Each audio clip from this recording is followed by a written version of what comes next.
usually takes a few seconds, but I'm really excited to have all of you here today.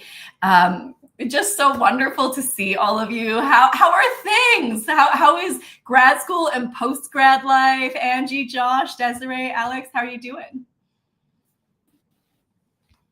I guess I'll kick this off. I mean, my gosh, it's been such a journey from like when I started. Angie was just working at the equipment checkout. It was my first semester, so the undergrads like to remind me that they knew more than me when I started, and I'm like up here. So, but it's been such a crazy journey. Like obviously getting to know Alex, and then like doing the kind of doing everything at once, kind of doing the GIA thing immediately coming in, and working with Dino and Dan Seed and all these people, and learning so much and so fast.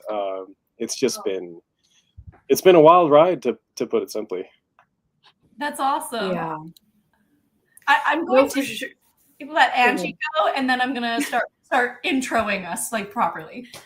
Yeah, no, I was just going to piggyback back off of Josh, because I feel like I also worked at the equipment checkout room. So I feel like I've known a lot of you before I even started the master's program. Who would come in to check out their cameras, and I'd be like, hi, good luck with your graduate work.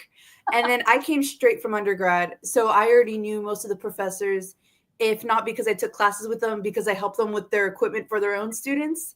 So it's been definitely a fun ride going through grad school, especially with people that I now know into like personally and such. So a lot of hard work, exactly what Josh said, balancing work, life, and then your GIA stuff. So I'm just really happy to be here. That's wonderful. Thank you so much. I am going to officially kick us off now that we've kind of been going for a minute or so. I'm hopeful that we're caught back up and going. Matilda, can you just check that we're live on all the platforms? I know this is exciting for me today. I have my digital media innovation capstone class here. We have Colton, Chloe, and Noah. Can you just say hi really quick? Hi. What's up, guys? We're battling through the cold. I think everybody's dealing with it, so we're doing our best. Really appreciate you coming and pushing through. And our DMI capstone class will also be joining in the comments, either from LinkedIn, Twitch, or YouTube. Just a reminder to all of them that if for some reason we are lagging on one platform, feel free to go to the next platform. Something will work, and we're excited to have you here today. So this is thinking about grad school. Let's break it down. And I will say this is a really special morning for me, because these four people, I just adore them. And they are a huge part of the journey that I've had for the last 2 years that I've been at Texas State. And every time I think of them, any of your names, I just think, what bright shining stars. Like, how wonderful are these people? And I've had such a privilege I've been on all of your committees. Okay, so that makes sense that I'm like, I'm so connected to you. Okay. So I've had the privilege of sitting on all of their MA committees, and they've all taken my VR grad class, just not at the same time.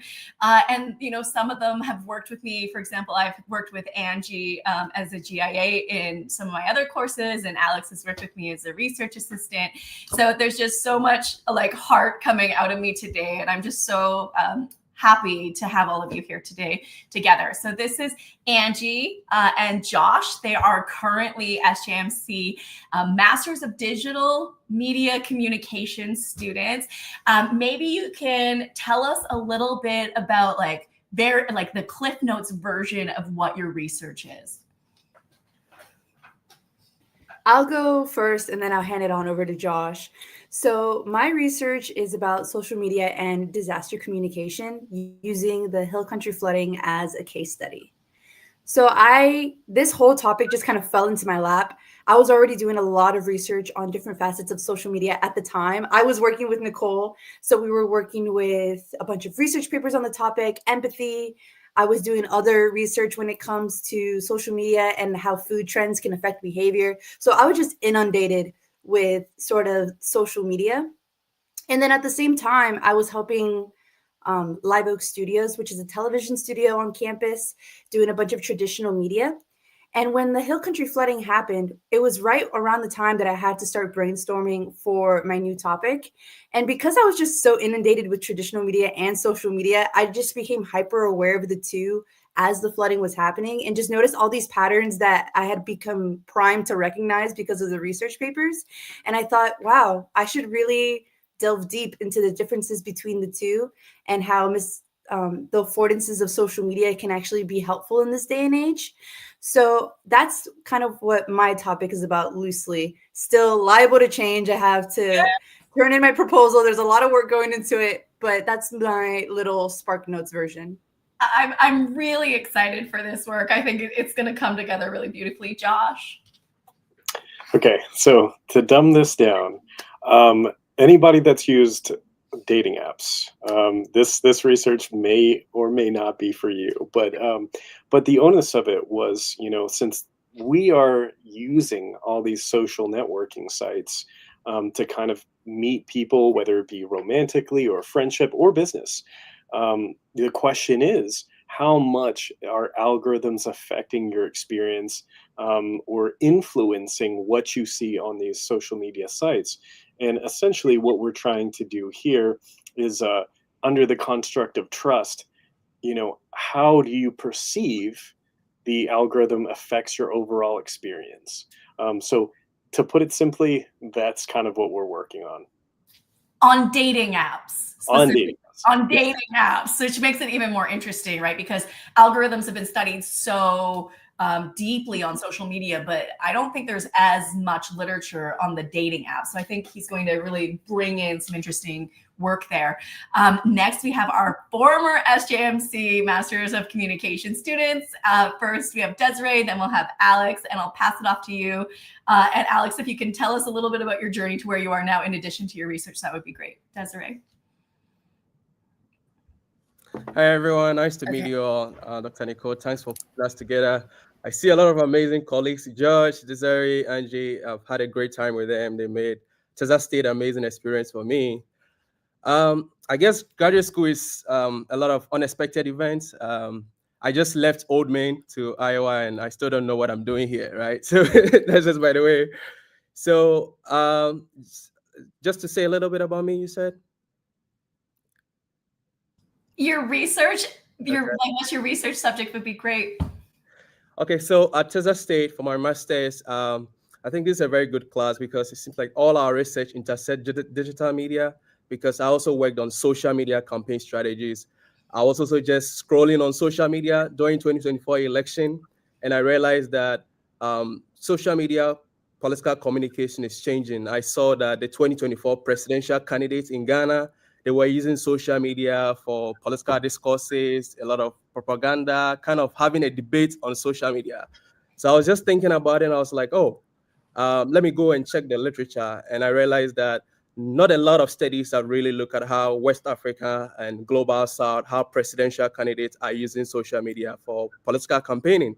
And so I was like, okay, I think this is something that I would like to do. And I had the opportunity to work with Dr. Nicole, so I was able to learn some methods, and I've taken Dr. Vanessa and Dr. Cindy's class that was exposed to all kinds of social media content. So I decided to look at how the presidential candidate used social media to frame political issues, economy, and education, and how social media affordances are shaping the visibility of their social media discourses. So primarily social media campaign strategies. That's what I worked on. Terrific. And Alex has won a ton of awards, like he won a top paper award and so forth. So we're very proud of him. And Desarae, it's your turn.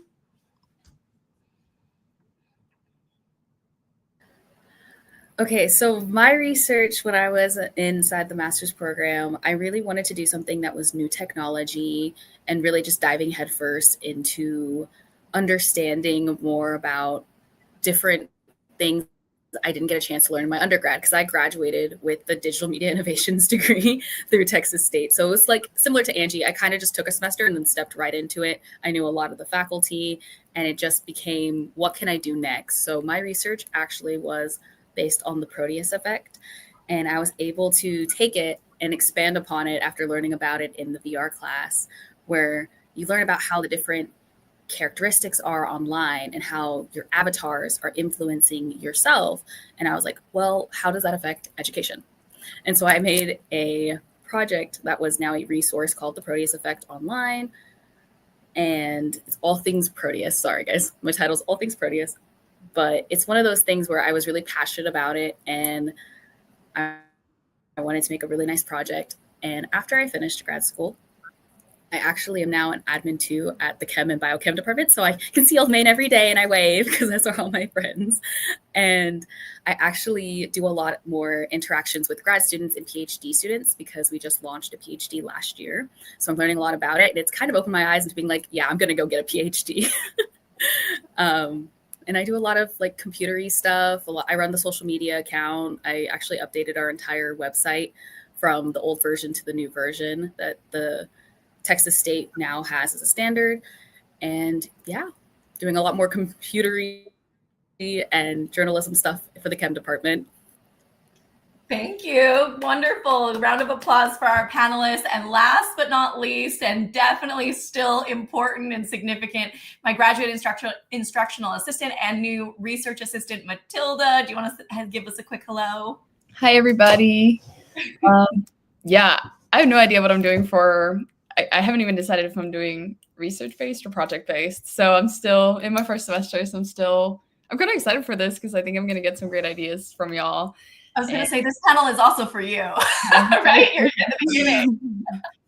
Yeah, I'm just excited to hear from all of you and kind of see the route you've taken with your projects and everything you did. So I'm really happy that y'all are here. Thanks, Matilda. Well, I want to say I just love that their research speaks to what they want to do. And I think that that's really what grad school is about, at least from my perspective. It's like you go learn what you want to learn. And so like your undergrad, you kind of have to learn, you get to pick a little bit, but you have to kind of follow the rules a little bit more. In grad school, it's like you can throw out the rules and do whatever you want, really. And so I've been talking to this class about like, you don't want to be the jack of all trades, master of none. But I do want to say that I believe in the power of being a polymath, which is like, deeply finding expertise in multiple areas in life. And I think grad school is a really fun way to find, like one of those zones for yourself, or potentially 2 or 3. It's like, even I might go do another PhD at some point. Like, who knows, right? Like, it just gives you that opportunity to really continue exploring. And so I want to ask the panel, and it doesn't have to be everyone, but like, what was the aha moment? Like, I'm going to go to grad school for the first time. And maybe we'll save Alex for last and we'll say like, what made you decide on the PhD? Maybe Angie, you can kick us off. Yeah. So grad school was always kind of like a vague idea in my brain, kind of like, I'd like to go to grad school, but it became a very solid dream when I first started college. I was always a very big go-getter. So I came in with a bunch of credits from AP classes. And so I started pretty soon with the whole major related courses. And I went I did the max. I was like 18 credit hours every semester. I was like, this is just so much fun. It's so much fun to learn about all these new things. I was just so excited to be here. And then I was just so ahead of the game and so in love with education that I was kind of like, I really, really want to keep going. And so I remember that actually being in the equipment checkout room helped me a lot because I got to kind of see it in action, if that makes sense. I mean, Josh was right there working on his, homework in the back. I'd have grad students coming in, getting out cameras, and I'd always make conversation like, oh, what are you working on? What are you going to go do? What's the interview about? And I just kind of just softly like interacting with what grad school would be like, just cemented my idea that this was something that I could also realistically do. Funding was a big part of it. I came in on scholarships. So they said that I would get 4 years paid. And because I graduated so quickly in 2, I essentially had another 2 years to use. And so I was thinking, okay, funding wise, I'm covered. Plus, it's something that I've wanted to do. And now that I've talked to all these other people in the grad program, it's something that I realistically believe I could handle. So at that point, once I knocked all those 3 out, I was like, let's do it. Let's apply to grad school. Let's do it. Josh, how about you? Well, I first want to say Angie, out of if you were a go-getter like Angie, like you'll do like perfectly in grad school. Like you have the right motivation and just really stay on top of the work. And Alex too, like everybody on this panel, like really knows their stuff. They're all go-getters. Don't let him deceive you. Even he's a go-getter. Well, for me, I can speak to like anybody in the audience that's like a veteran or somebody that's considering getting out. When I left the Air Force in 2024, I knew I was going to hit the ground running and go to grad school because that was my exit plan from the military. And so I started looking around at schools. I looked at UT, I looked at Baylor and Texas A&M. But kind of a little backstory on me, you know, my mother came down with some pretty serious cancer. So I stayed back. I stayed close to home. And wanted to make sure that she was taken care of. So there was some personal decision in wanting to stay here, but what really drew me to the grad school, like meeting, you know, Kim Fox, who unfortunately passed away very recently. You know, I was so impressed with how committed and passionate the faculty members were here that I was just like, all right, like, it doesn't matter like what other school I'm looking at. I know that I'm going to get a pretty solid basis with the people that work here. We try to make it, you know, a community, definitely. Desarae. Piggybacking a little bit off of what Josh said, I also found faculty that I absolutely love. I had a lot of my undergrad classes with Dr. Royal. And I remember kind of talking about that a lot with her towards like the capstone. I was like, do you think grad school would be a good fit? And she was like, you love research and you're very passionate about web design. I wouldn't see how it wouldn't be. So I had a lot of those conversations, and it kind of came down to my aha moment was, do I have more to learn? And that was when I was like, yes, I want to learn everything I didn't get a chance to learn, or as much as I can. So I took grad school as all my electives I could possibly learn, because I was very, very focused on anything computer-based for my degree in undergrad. So I learned how to make a documentary. I learned how to do social media campaigns for profit and for not for profit.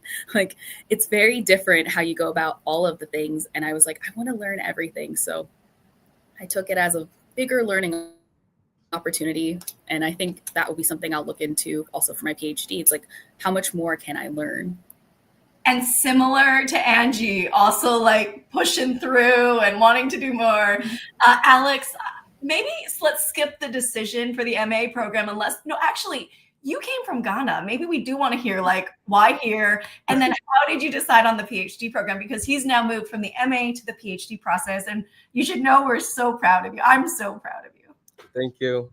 Yeah, just taking it from what my colleagues have said, I think life is full of a lot of unexpected events. You never know what is going to happen, right? Because if somebody had told me 4 years ago that I'm going to be in my MA or PhD, I would have laughed. It was never possible.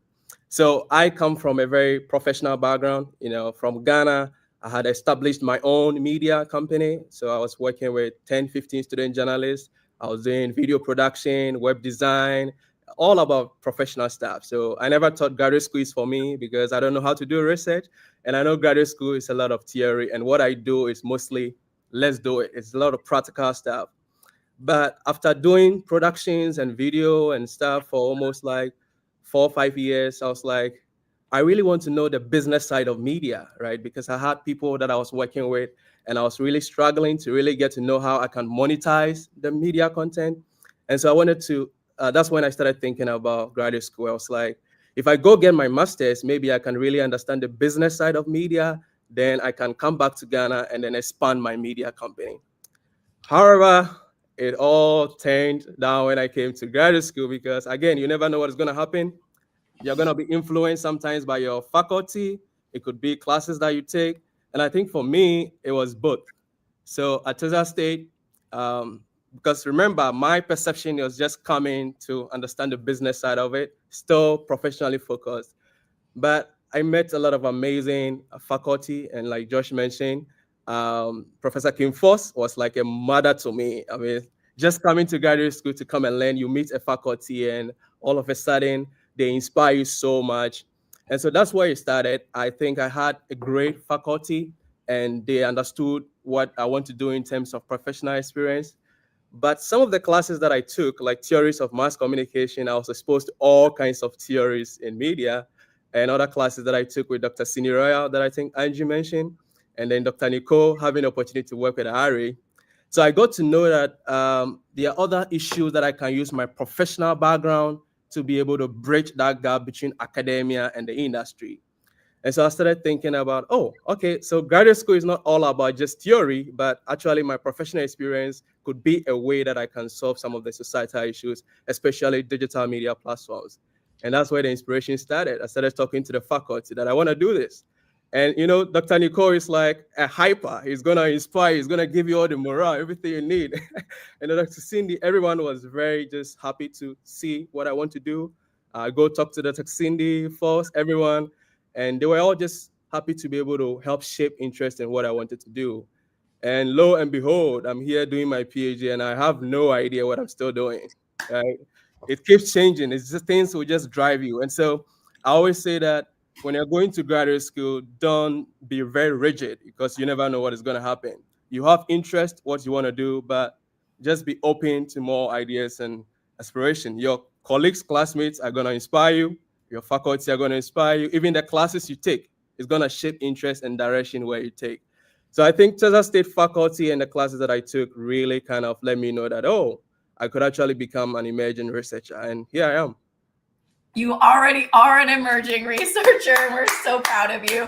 And as Desarae and Alex are proof, like, we are your cheerleaders for life. It's not like you graduate and it's over. You know, we're going to keep being engaged with your lives. And that's the most wonderful part. Evan has a really wonderful question, which kind of links to some of my questions. How did you know what program was the best fit for your goals? Like, was it funding? Was it the supervisory committee? How do you decide on the supervisory committee? And I'll cover my ears if you need to, but like, how do you deal with the supervisory committee? All of these things. Who wants to jump in first? Whoever wants to, and then we'll just go round table. I'll bite the bullet. So how did you guys know which program was the best fit for your goals? That's a great question. Okay. So one thing that I did was that I kind of looked for as much information as possible. I looked at what courses each program offered, and kind of like what Desarae said, that was kind of also one of the reasons I went into grad school, because I was like, okay, if I were to go to grad school, what classes do they even have? And I looked, and it was like a kid in a candy store. I was like, oh my God, nonprofit, social media analytics, UX, UI classes. This is so cool. This is so varied. So I was immediately down for that. And so I would look up courses. To go even further, Texas State has a resource called HB 2504. But if you just Google like Texas State syllabus, it pops up as well, where you can see the syllabi for different courses. So one thing that I did is that if a class looked interesting, I would go even further, look up the syllabus. What would the assignments be? What is it, course reading heavy? Is it writing heavy? Just so I get an idea of whether or not this is more suited to me and my abilities, or even my goals. So I would do as much research as I could into the courses. And then I would also reach out to faculty themselves. I'd be like, I remember I emailed, this is my first interaction with Dino, actually. I emailed him about one of his courses. And I was like, hi, this is going to sound strange. You don't know me, but I'm an incoming graduate student. This is a little bit about me. I'm interested in your class because of this. Could you pitch it to me if I don't know anything about the subject? And he did. People are just so happy to talk about the things they're passionate about. So reaching out to faculty is usually no problem at all. You can ask them questions. It's even a good idea to get recommendations from them. This is my goal. What do you think? Being so immersed in this program, they know it more than you do. What do you think I should do? So getting recommendations is a pretty easy way to kind of orient yourself in the new environment, especially because it's not set in stone. You don't have to. You're just getting opinions from other people that know. So again, just a lot of information, searching and research. Just look at classes, look at faculty, and speak to the people that know about what you want to go into. Terrific. Josh or Desarae? Yeah, it's funny because Angie, she's just so good at doing this background stuff. I looked at, like I said, I looked at a ton of different schools. I was accepted to Syracuse for grad school, as well as Indiana University. And obviously I landed here at Texas State. But one of the strategies that I employed to pick this program was, what's my end goal with what I want to do here? And there was so many things, so many emergent technologies that I didn't have in my toolbox. For example, Cindy Royal's digital media stuff, like working, doing the website development, like Desarae was talking about. It sometimes it can be a difficult road to tackle by yourself, but with the faculty here in grad school, they make it more manageable. So thankfully for Cindy, she dumbed that down. In addition to my work with Dino, I was able to publish my first article in a newspaper, and it was a really difficult story to tackle. But to kind of go back to the selection part, that's really got to be an individual selection process. And again, my recommendation for anybody looking into this is what skills do you want to put in your toolbox for when you're finished? What portfolio pieces do you want to put together for the end of it? Because that's what I feel like the bread and butter of this program is putting together a package that you can sell yourself. It's not just do the quizzes anymore. It's what does this how does this project reflect your actual skills? So that's what I think I selected this program for. Thanks, Josh.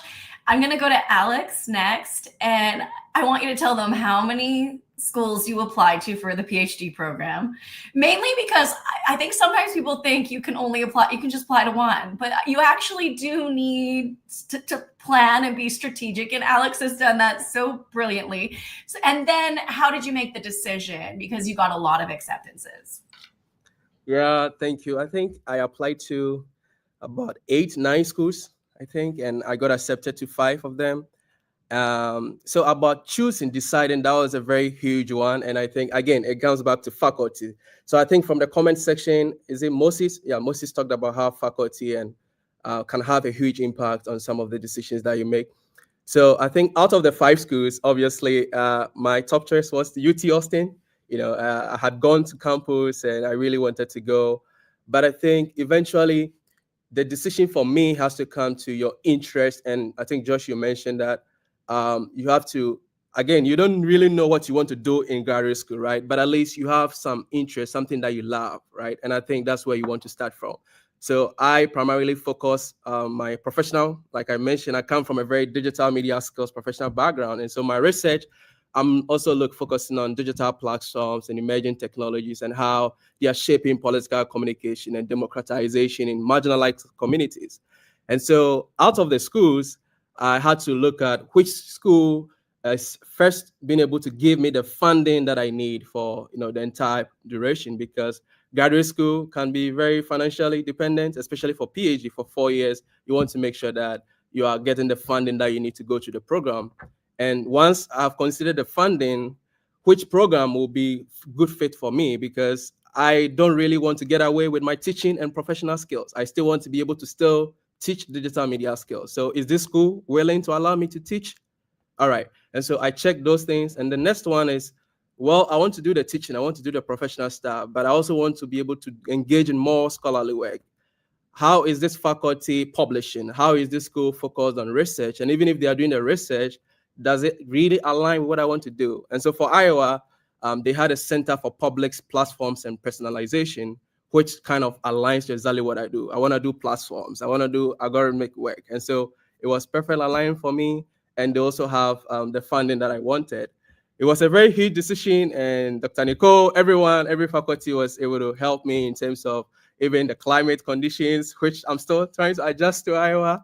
But I think the best decision, and also I think when you get multiple offers, you kind of be in a good position. That's something I have to learn along the way.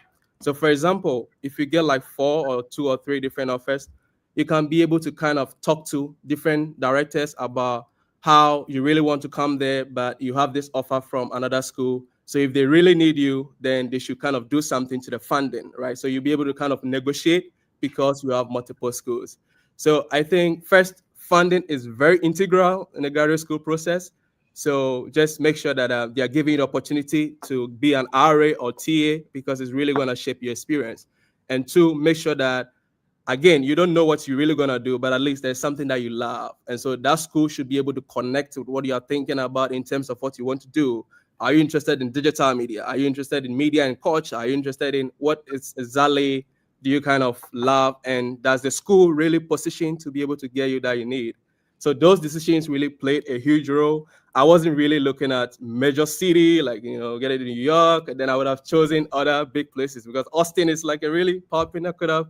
So I think just understanding the funding is key, what you want to do, your research interest, and the faculty in that school that you want to work with. That's another thing. So the other schools, I was looking at how they are communicating with me, right? And I saw that the faculty here at Iowa that I was going to be working with, even before I came, there's that kind of connection. So I feel like it's going to be a good mentor to me. So think about funding, think about your interests, what you're planning to do in terms of what you love, and then look at the school if they are, because every school has their strength, they have their focus. So when you read on the website, they're going to tell you what their strengths are. Maybe their strengths are very good in digital media, maybe in race and media. So you really have to read and know that they really connect with what you want to do. Thank you. Such good advice. I know that I've had this conversation individually with Angie, Josh, Desarae, and Alex, but we're just going to have this conversation more publicly and as a more of a collective at this point. There are differences that you're going to make in the decision-making process from going into an MA versus a PhD program. And I know Desarae and Josh, and I think eventually Angie, like whether I don't know if she knows it yet, but like it's going to happen. There's going to be a PhD program. But there's a difference, right? Like you go into the MA and you're just like still building. And I think it becomes about like who's there and your cohort and things like that. Would you agree that like the cohort also plays a role in that learning process? And if yes or no, do you want to expand on that? Maybe we'll start with Desarae because she hasn't had a chance to chat. I was going to say, can I jump in as somebody who did it in a year and a half? Please. My very first project, and like it was the first master's project I did, I had Alex and then a friend of mine, Maddie. And from that point on, me and Alex have been best buds. That's how important your cohort is to a master's program. You start to learn things. It's so much smaller than undergrad where like there's like hundreds of students. It's a lot more, we learn the same things. We have such different approaches to them. And I will admit, because I had such a digital media based background, I was like, I'm going to only do digital media based stuff. And that changed so quick when I was like, oh, wait, but I can also learn this and I can also learn this and I can learn that. And it was great to have those conversations with people who might have taken a break or who are coming from different places. And all of us kind of come together and have those conversations.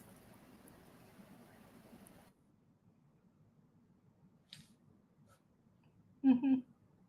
Yeah, I think even the classroom setting for graduate school alone is a community. So, in undergrad, it's very like professional setting, but in graduate school, it's more like a conference, a table, right? It's like a community, family.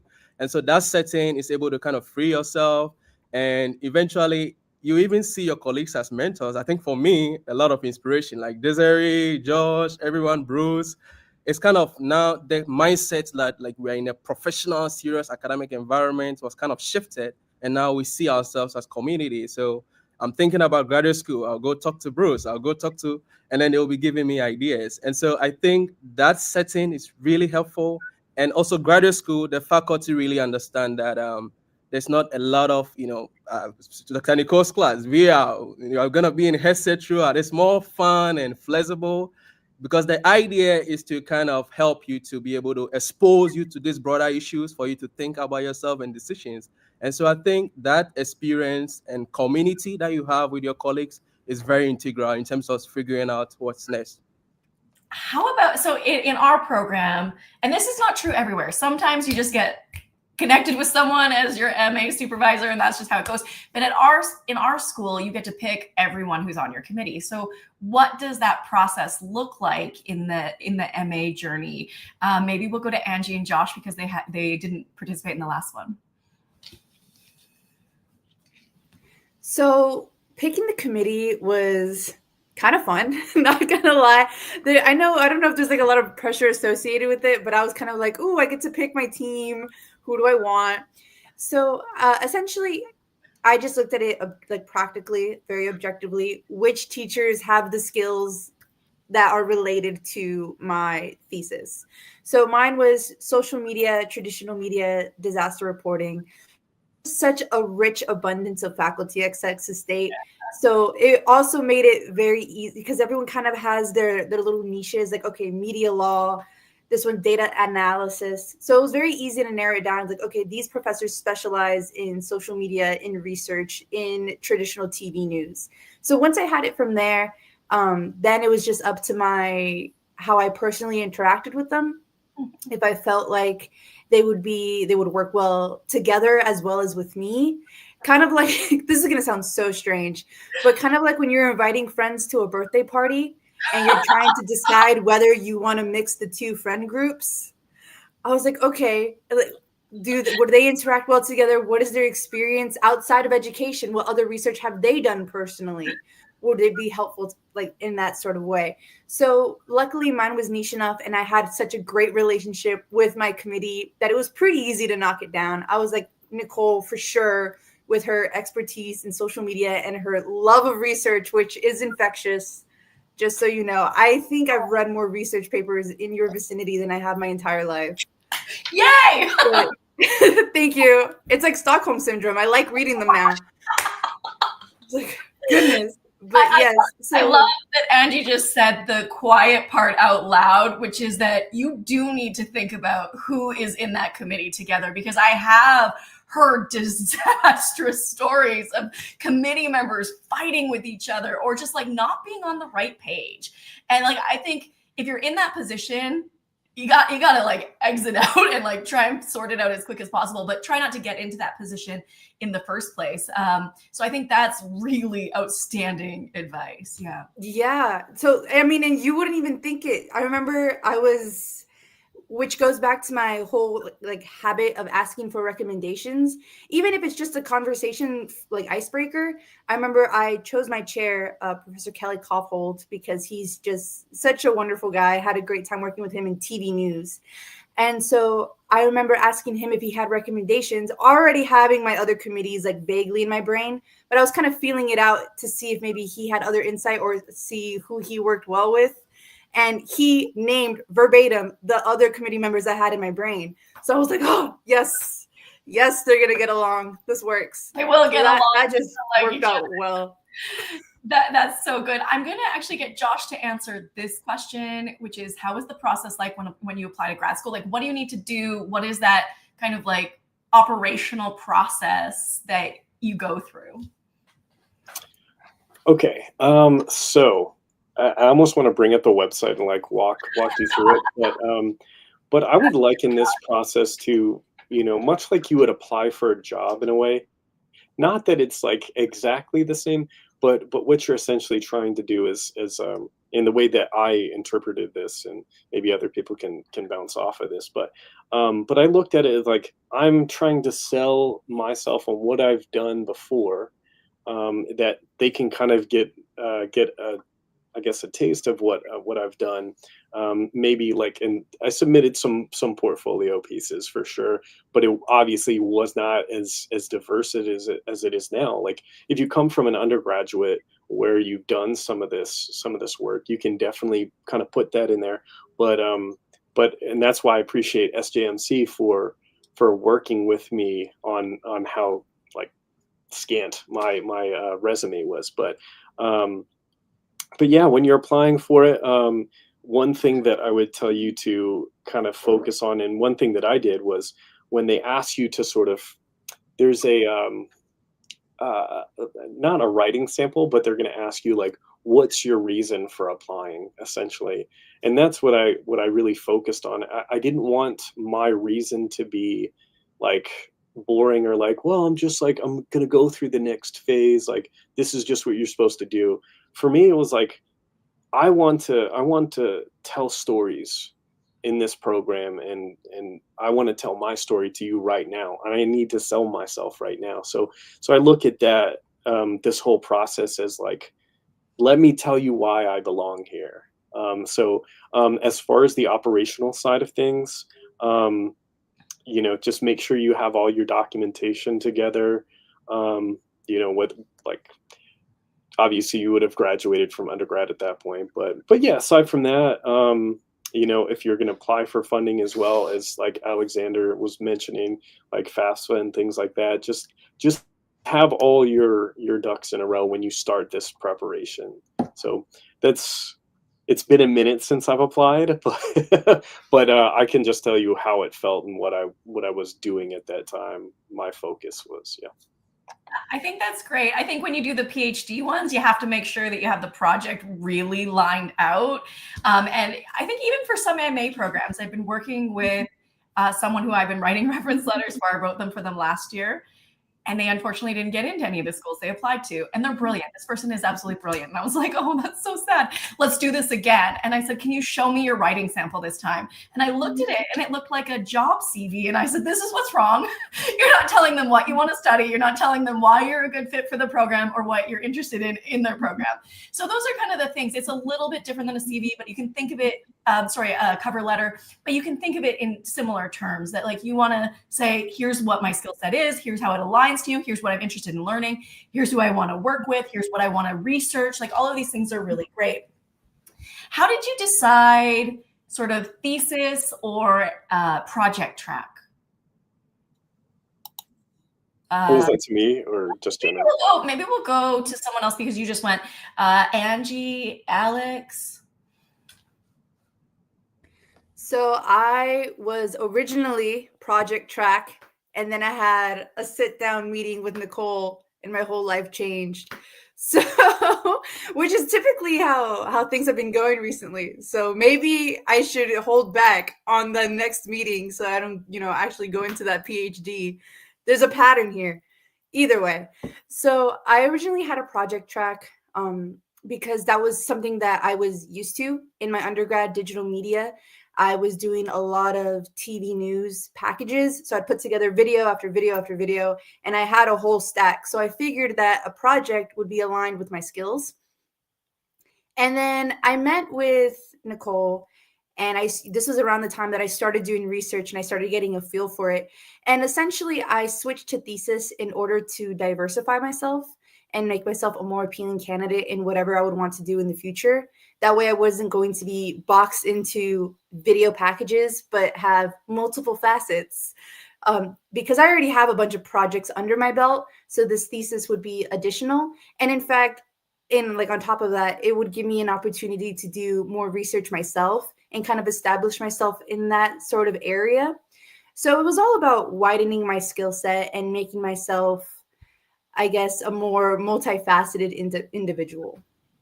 Thank you. Yeah, anyone who has me on, puts me on their committee, because it's not, that is how it works here. I will sit you down and say, I think you should do a thesis if you think there's any chance you're going to continue on. And that's just because, and I know not everyone in our department agrees with me, but I just think it opens more doors than a project. And you're never going to not get a job because you did a thesis instead of a project. But if you do decide to continue on, there is a chance that some admissions committees might say no. So I am a big proponent of thinking further down the line about what that next step is. And I know Alex and I even have these conversations. He's now in a PhD program. What are we going to get you published? Let's now think about that, that job hiring process in 4 years from now is my conversations with him. And so it's what can we do to tee you up for success right out the gate? And so that's where I'm at with Alex now. So it's always about just thinking about what your future path and future self and future person is going to thank you for later. And I think that's what Angie's saying. We have so many questions here. We don't have any time. So anyone can jump into this one. Brianna, what kind of mentorship or career advising is available? I mean, this is so different than undergrad. Maybe they don't understand how the process goes. So maybe explain it. I can jump in on this one. I feel like every professor you have in the master's program become a mentor of sort, because they all have such different skill sets that they can bring to the table. But then it's also one of those things, like you can have your person that you're going to have as either your chair, your committee member.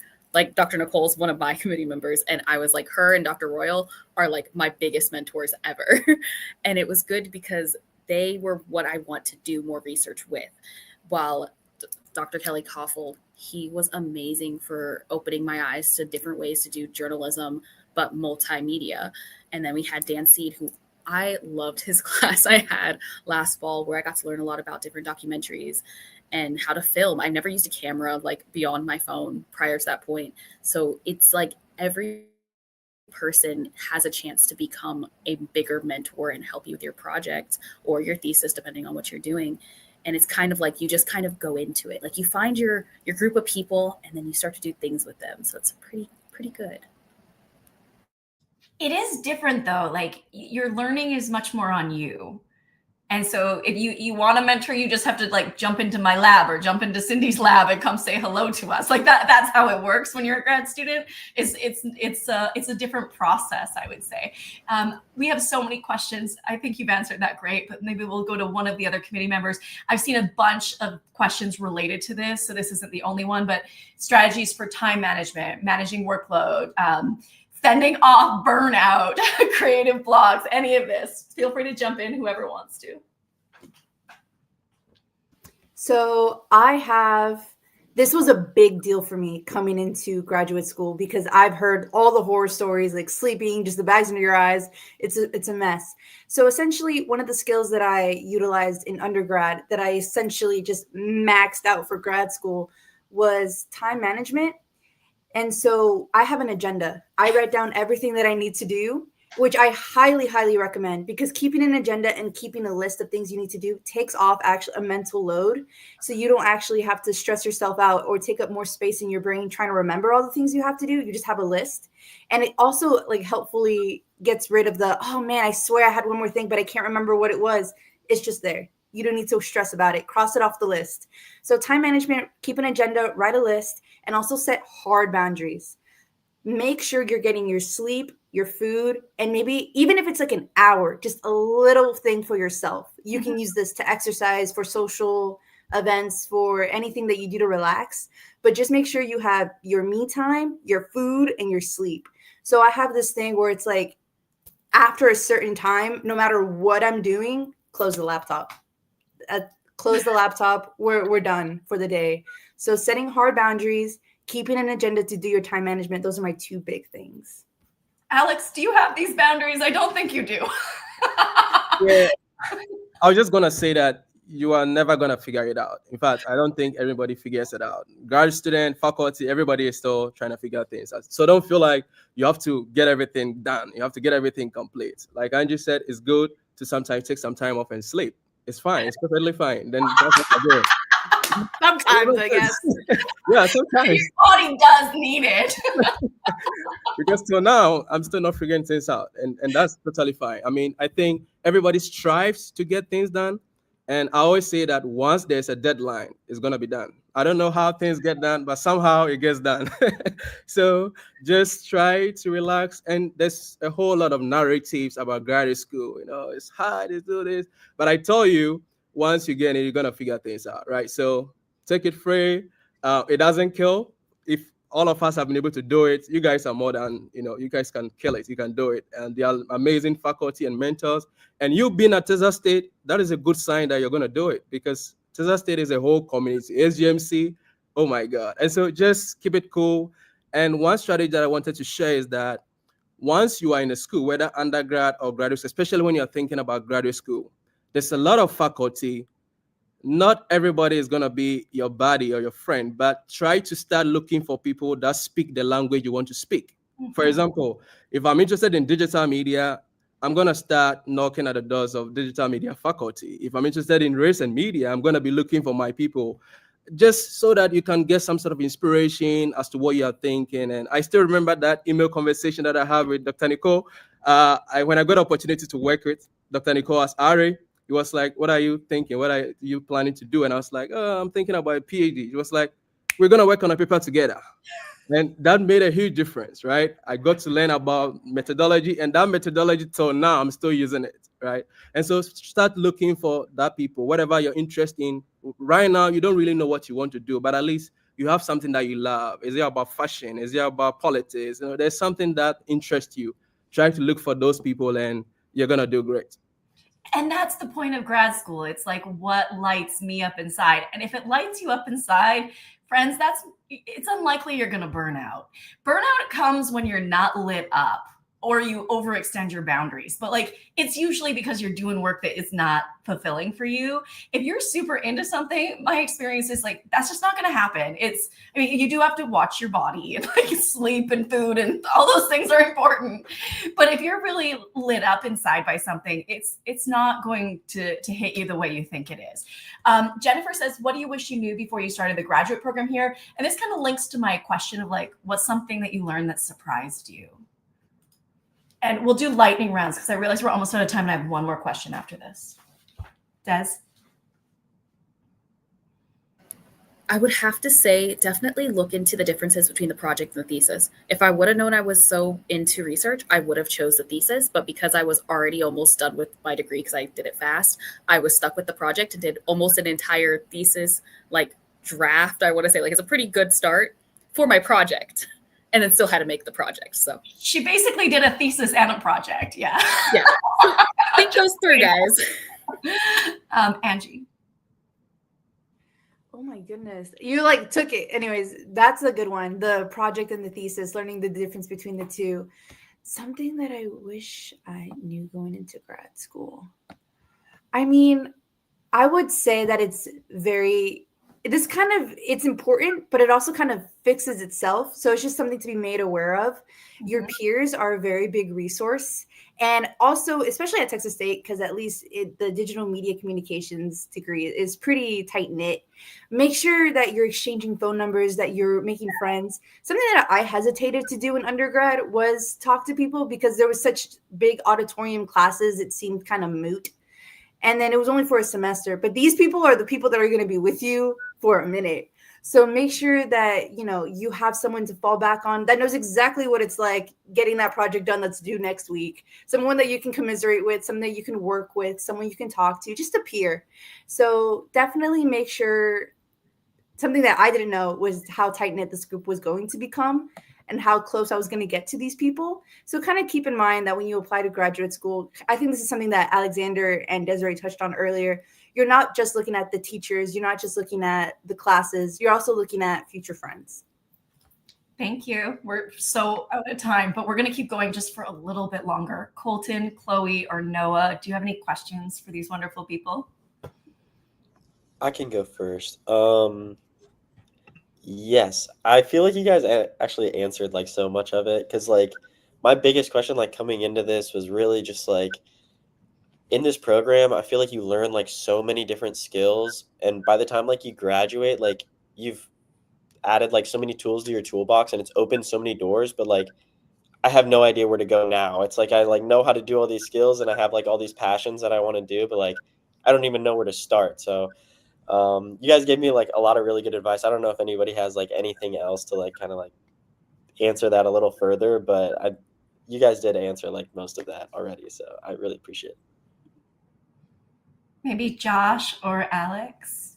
Well, I would say that if you have questions on where to go next, turn to your mentors. Like Dino has such a I'm thinking of him in particular because he's spent so many years in the newsroom and Kelly Caulfield as well. Like they have so many connections. Mark Meterson. I know one guy that I worked with at South by had done it for the past couple of years, and through the connections of like Dale and Mark, I believe, like he got a job, doing some photography work down in San Antonio. So.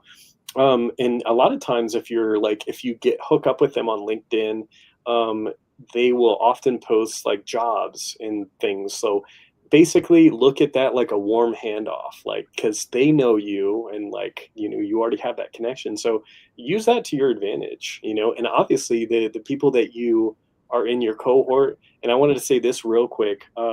for those like people that are a little bit more on the introverted side, you can make it through this program, you know, kind of doing a little bit more on the solo side, but just know that you have your cohort that will support you. So I just want to say that to my introverts out there. But yeah, turn to your mentors, like, and sometimes you can talk to people like Desarae that like works within Texas State now. So if you're like, wow, I want to stay here and I want to be a part of this community, yeah, talk to somebody like Desarae for sure. Wonderful, thank you. Alex is the only one who hasn't spoken in the last time. So any last advice before we close this off, Alex? If people in the class are thinking about grad school, should they do it, or how do they decide? Definitely do it, folks, because if we have done it, obviously you're going to do it. But what I wanted to say is that, you know, when you are going to graduate school, you have this plan and focus, what you want to do, very rigid and strategic. It's great to have those plans, but I'll just say be open to new ideas. One of the most interesting things about graduate school is like the drive. You will never know where it's going to lead to, right? So the idea is that you're going to get this and then you go, but just be open. Anything can happen. A lot of things are going to shape your interest, right? My thesis was a combination of 3 faculty members, Nicole, Cindy, and Vanessa, and everybody. I kind of pulled the expertise from different angles. I was graduating, I think it was my 2nd year. I didn't really know what I was going to do in my thesis, but ideas just came randomly from anywhere. So just be open to new ideas. Your class, your faculty, everybody is going to shape your interest. And don't be afraid to ask, because people can't help what they don't know, right? People can only help when they know. So just go talk to your faculty mentors. And like I said, you being at Texas State, you're already in graduate school because it's a perfect place to start. So talk to them, have your friends, and be open, and you guys are all going to see. So good catching up with you all. Go Bobcats. Go Bobcats. Thank you very much to everyone who is here, Colton, Chloe, and Noah, for sitting in for the whole class. I couldn't even get to 90% of the questions, so we'll try to have a bit of a Q&A offline at some point. Huge thanks to Matilda, as always, for just helping with everything. And to these 4 wonderful people who I have nothing but amazing things to say. And I'm just so excited for your futures and looking forward to, you know, proposal defenses late November, early December, and then thesis presentations, a potential grad school application, Desarae, and I'm going to be meeting with Alex in a few weeks. I'm very proud of all of you. Big round of applause to our grad students, former and current, for just doing such amazing work. And thank you for coming today. This just really lit up my heart. I'm so happy to be here with all of you today. Thank you for everyone who is tuning in. Have a wonderful day. We're